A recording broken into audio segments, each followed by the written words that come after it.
Yooyyaa shamaa assalaamu alaikum warahmatullahi wabarakaatu. Gaafii yeroo baay'ee na gaafataa turtan guyyaa har'aa isinii deebisee jira. Gara fuulduratti hanga dhumatti daawwadhaan affeerraa keenya. Assalaamu alaikum warahmatullahi wabarakaatu. Akkam ilmaan Oromoodha jirtu warri gaafii na gaafataa turtan gaafiin guyyaa har'aa akkamitti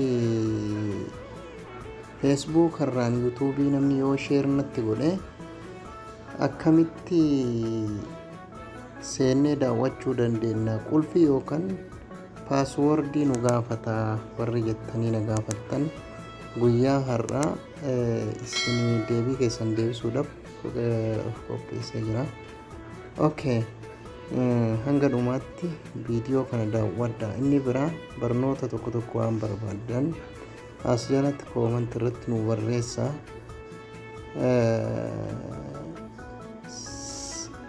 Yeroo keessan deebii keessan deebisuuf qophii waan jirruuf egaa amma gara barnoota isin dabarsuun duratti warri channel Jaboo Tube subscribe godhin subscribe godhaa. Akkasuma warri subscribe gootanii jiraattan ammoo like share gochuun nu jajjabeessaa hin jenna. Egaa warri gaafii kana gaafatan gaafiin kun maal isinitti fakkaate? Gaafii namoota hedduuti. Gaafiin kun nama hedduu akkamitti seennee subscribe si goona akkamitti maamila keenyaaf subscribe isinii goona jettanii gaafii garaagaraa na gaafachuun keessan yeroo baay'ee ni yaadatama. Innaa asumaan gara barnootatti yeroo isin dabarsinu jalqaba irratti yookaan messengeraa yookaan Facebook keessan haala kanaan isinitti ergachuu danda'ama. Yookiin immoo namni tokko karaa messengeriitiin isinitti ergaa jechuu haala kanaan karaa messengeriitiin isinitti ergataa jechuudha. Karaa messengeriitiin haala kanaan isinitti ergataa jechuudha. WhatsApp isaa ta'uu irra jaalatti kan isin gaafatu karaan Facebookatiin maaliif akka isin gaafatu sirriitti yoo na hordoftan viidiyoo kana hanga dhumaatti irraa bartan jedhee yaada. Liinkii kana ni argatan jedhee yaada. Liinkii kana gadi tuutan yeroo jalqabaa jechuudha. Akka subscribe gochuuf yookaan viidiyoo kana akka daawwachuu dandeettan gara kana gadi tuutanii jechuudha. Okay, nafaana bu'aan hordofaa isinin jira. Okay. Haala kana yoo dhufe mallattoo tana tuuxanii ilaaltanii mallattoo kana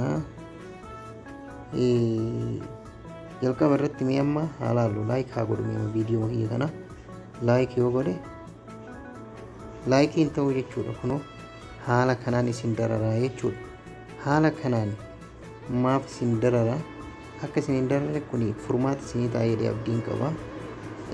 Kanaaf akka inni sing in yoo isiniin hin jenne kansalii hedduun duuba deebitanii okay subscribe illee isinii gochuu hin danda'u. Subscribein kana kuno subscribe akkanatti yoo diimate subscribes likes gochuu hin dandeessanii jechuudha.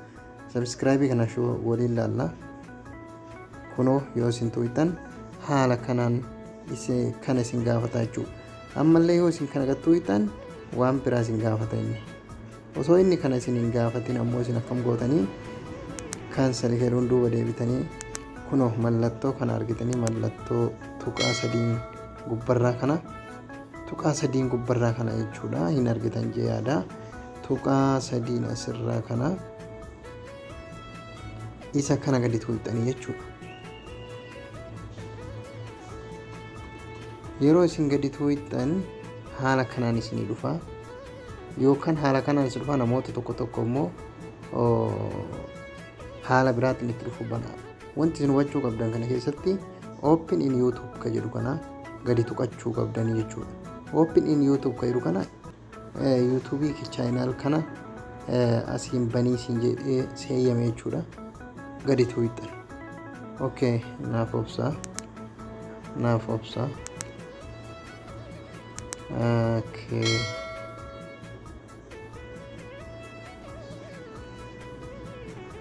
By advertising on YouTube, I catch the eye of my ideal customers at the right time. I can connect with someone like Corey. Okay.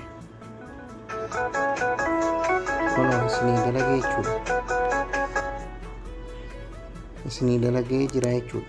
Amma laayikii dura isinii godhuu diddan laayikii kallattiin isinii godhaa jechuudha. Kunoo laayikii isinii godhaa. Subscribe illee akkasuma garaan harkifattanii subscribe gochuu dandeettanii jechuudha.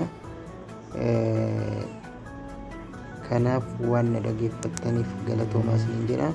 Hanga barnoota biraatiin walitti deebinutti nagaan naaf turaa affeerraa keenya.